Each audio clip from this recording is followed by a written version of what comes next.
This is the African News. We are broadcasting from Canada. You're welcome. My name is Sandra Asante. Top stories. U.S. implements removal of Sudan from terrorism list. Rwandan woman admits to recruiting girls for rebels. AU calls for democratic transition in Chad.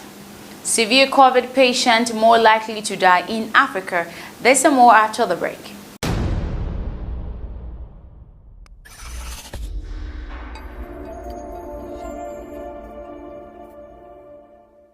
You're welcome back from the break. We'll start off with Sudan, and the U.S. has completed the process to remove Sudan from its list of state-sponsored terrorism. A document by the U.S. Treasury Department said the Department of the Treasury Office of Foreign Assets Control, OFAC, is amending the terrorism list government sanction regulations to implement the rescission of the designation of Sudan as a state sponsor of terrorism. The decision officially entered into force on Wednesday. On the 14th of December 2020, U.S. formally removed Sudan from the list, ending 27 years of U.S. sanctions and severe damage inflicted on the country's economy. It was a major win for civilian Prime Minister Abdullah Hamdok and his government.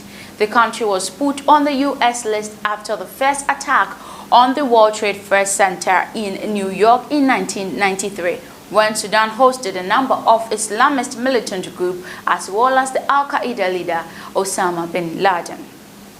We move to Rwanda, and Angeline Mukandutiye, the only woman in the group of 21 Rwandans facing terrorism charges, has admitted to recruiting girls for a Rwandan opposition group that operated in neighboring Democratic Republic of Congo.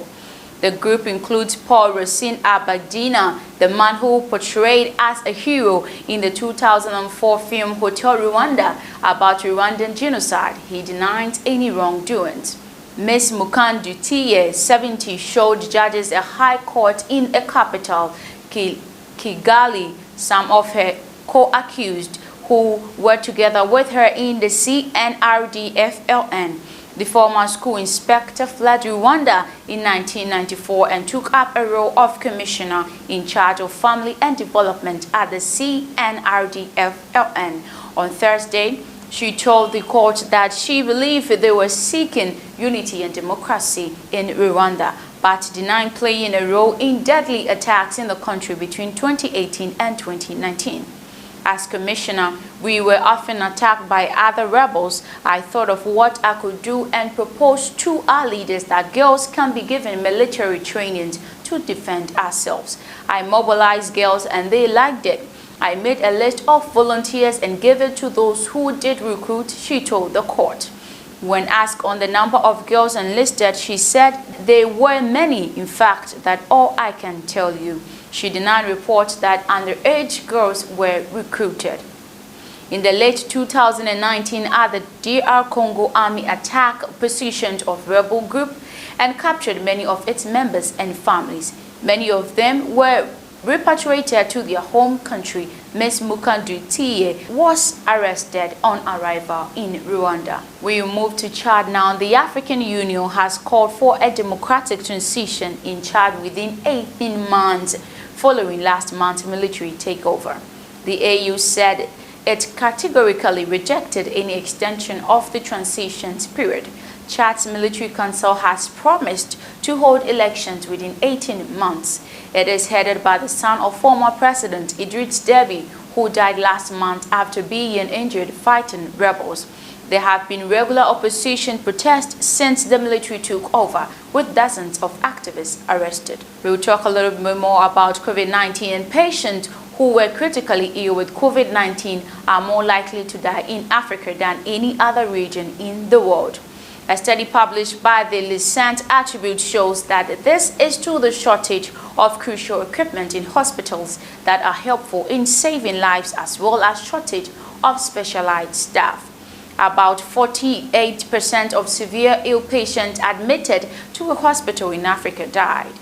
The report notes compared to the global average of 31.5%, and the rate could not even be higher in lower level hospitals that do not have crucial care units. Our study is the first to give the detailed and comprehensive picture of what is happening to people who are severely ill with COVID-19 in Africa, with the data from multiple countries and hospitals, said Prof. Bruce Bicard from Gustek Shaw Hospital and the University of Cape Town. Sadly, it indicates that our ability to provide sufficient care is compromised by a shortage of critical care beds and limited resources within intensive care unit. Professor Bicard, who co-led the research, added, more than 120,000 COVID-19 deaths have been reported in Africa, accounting for 4% of deaths reportedly globally. More than 3,000 adults from 10 African countries took part in the study that focused on 64 hospitals in 10 countries: Egypt, Ethiopia, Ghana, Kenya, Libya, Malawi, Mozambique, Nigeria, and South Africa.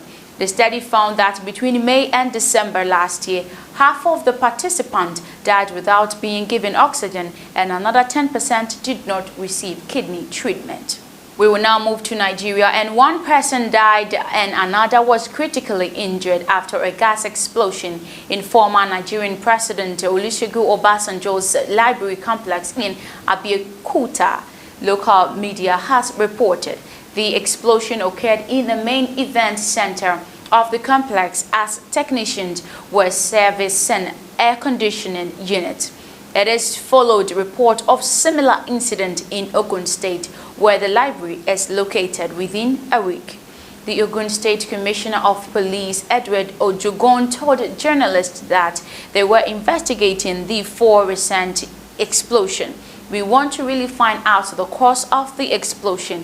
It is unfortunate that rumor mongers will be peddling rumors that the incident are bomb explosion, but they are not. They are gas explosions, the Premier Times newspaper quoted Mr. Ajogun as saying. Thank you so much for joining me. I'll end the news here. See you some other time.